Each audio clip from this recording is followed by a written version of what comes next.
They fled their village in a panic, the older children carrying the little ones, walking for 7 hours just to get away. The youngest children are shaking, their cheeks are bright pink from the cold. Finally, a van stops. It's a godsend. The family piles in with their hastily filled bags containing just a change of clothes, which they managed to grab in the darkness as they ran. In the last 2 months, more than people have fled the last opposition-held territory in Syria in the wake of a relentless air campaign and a swift ground offensive by the Syrian regime and its Russian backers. Tens of thousands of people are still on the move. Nearly of the newly displaced are women and children, according to the latest UN figures.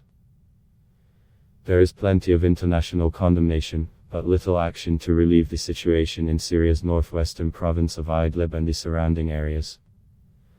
The van takes Samar and the 6 kids in her care to her sister-in-law's house in a village close to the town of Atarab.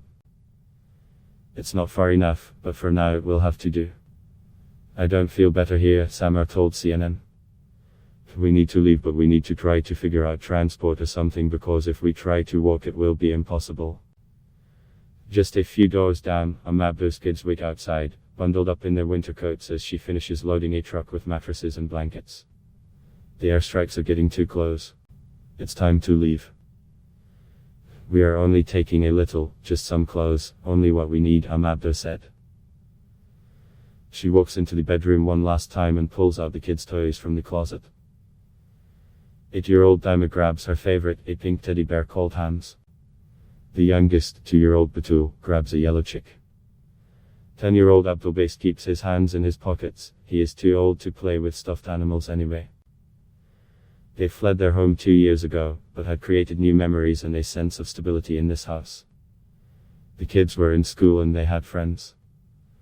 Amabdo tells the girls to put the toys back. They don't protest or hesitate, seemingly hardened well beyond their years, and head out to the truck. After a final look around the house, Amabdo walks out, locking the front door behind her.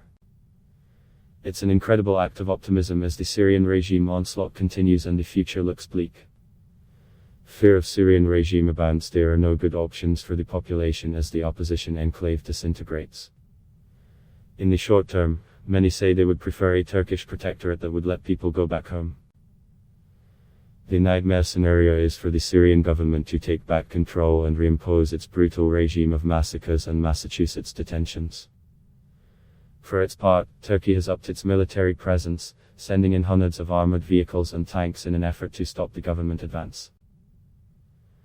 13 Turkish soldiers and 1 civilian contractor have been killed in Syrian government attacks over the last 2 weeks, and Turkey has responded by shelling regime positions with a warning that they will respond even more harshly if their soldiers come under fire again. Officials in Ankara say they will no longer tolerate aircraft targeting the civilian population in Idlib, but it's unclear how Turkey can end the airstrikes given that the Syrian regime and Russia control the airspace.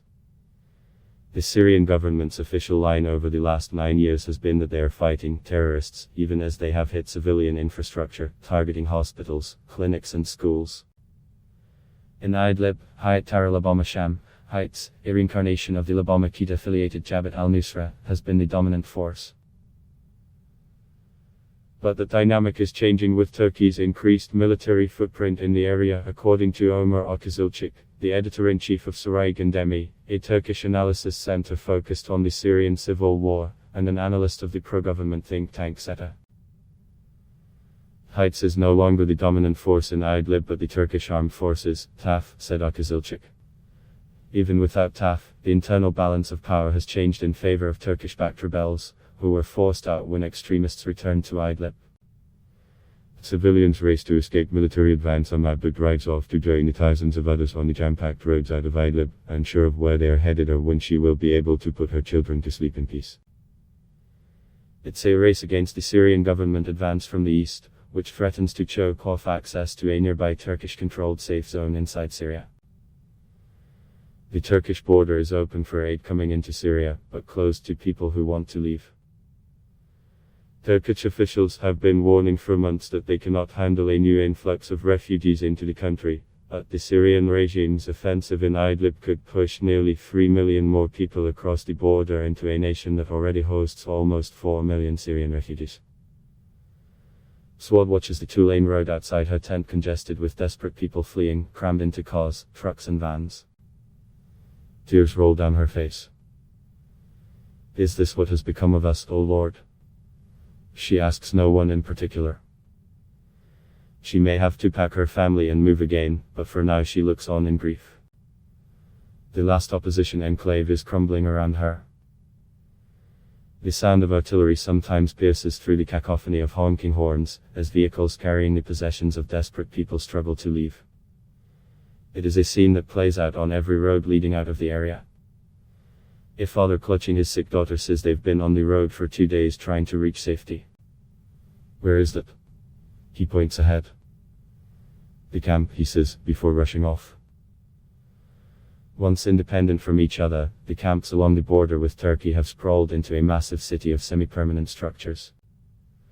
More than 1 million people, displaced from 9 years of fighting, already live in the ever-expanding camps, which provide some semblance of security even as the freezing temperatures take their toll.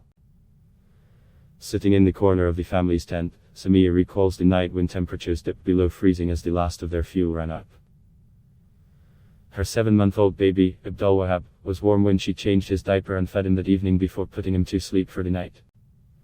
Just after dawn, she woke up to the screams of her older kids. Abdulwahab's little body was as cold and grey as the cement their tent sits on. I touched him and he was icy, Samiya said. The family doesn't own a phone, so there are no photos of Abdulwahab alive. They rushed the boy to the closest doctor, who told them he died of the cold, according to Samiya. It's a hard thing, for a mother to wake up and find her son dead. I wouldn't wish it on anyone, she said. I thought the children would be safe here. Conflict rumbles a short drive away, in a muddy makeshift camp near Sarmada. The conditions are miserable but a cheer goes up as people point to the sky and yell, "Regime aircraft down." In the distance there is an orange ball of fire falling through the sky, leaving a trail of black smoke as people look on, mesmerized. It's one Syrian government helicopter out of 5 that were in the air, and it's been shot down by opposition fighters, according to activists from the area. But it's a small victory.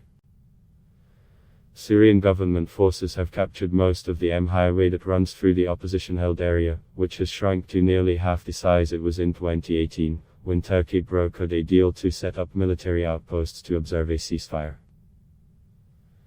Back then it was called a de-escalation zone, but now schools and mosques have been converted into shelters, and families cram into tents as more relatives arrive. The physical claustrophobia is palpable, but it's also psychological. Ubaid proudly shows us a photograph of his home, a large farmhouse surrounded by agricultural land. He apologizes for the mud outside, and for the conditions in his tent, as an app on his phone keeps buzzing with warnings about where planes are dropping bombs. He found out his brother Saad died in regime custody. An acquaintance recognized him among more than photos of bodies, smuggled out of the country by a Syrian army defector codenamed Caesar. Ubaid's sorrow is deep, and the loss of his brother to such brutality is still a shock. Saad's murderer moves closer each time the regime advances. For me, even if there was a ceasefire and the regime is in control of the area and they said there would be reconciliation, I can't trust it, he said. If you go back you can be detained and spend your life in jail or worse. For many in Idlib, death is preferable to life under President Bashar al-Assad. I would rather die than ever go back to the regime, said Ubaid. In freezing cold tents, on congested roads, it is a sentiment that echoes across Syria's last opposition enclave. CNN's Aid Kordi and Nasil Sarius contributed to this report.